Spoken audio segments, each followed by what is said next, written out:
ती गावाकडे गेले असे खालूनच ते खूप खालून म्हणजे आलेलं होतं आणि ते असं वरती गेलंच नाही. ते असं म्हणजे धावपट्टी आहे त्याच्या खाली लँडिंग करते तिथं जवळपासच फक्त असं क्रॅश झालं, असं ते पलटी झालं, असं त्याचा डायरेक्ट जाग्यावरती स्फोटच झाला.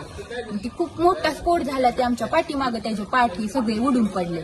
मग आम्ही म्हणजे कॉलही केला, इथले आलेले होते त्यांना, ते आले पोलीस ही सगळे आणि नंतर मग पाणीही त्याच्या अंगा म्हणजे हे अग्निशमन आलं ते टाकलं. तरी आम्ही बादल्या भरून नेल्या. म्हणजे आम्हाला वाटलं नसं म्हणजे ते माणसांचे खूप वाईट वाटलं. म्हणजे असतील कोण नाही आम्हाला काही माहिती नव्हतं. पहिल्यांदा आम्ही ते बादल्या भरून घेऊन गेलो आणि मग त्यांनी ते असं पाणी टाकलं. ते साईडला अशी बॉडी पडलेली ती आम्ही स्पष्टपणे पाहिली. ते अगोदर माहित नव्हतं आम्हाला दादांची बॉडी असेल. ती नंतर कळलं की ते दादाच होते. ते आपण खिडकीच्या साईडला होते, ते खिडकीच्या तिथंच त्यांची बॉडी पडलेली आणि असं मुंडकं म्हणजे नव्हतं, अशी पूर्ण बॉडी होती आणि ती अशी सगळी पांढरी झालेली आणि अशी फुगलेली मोठी बॉडी होती. नंतर आम्ही त्यांना म्हणजे कापड ब्लँकेट हे गुंडाळायला दिले. गाड्या आल्या आणि मग त्यांना ते आतमध्ये नेले.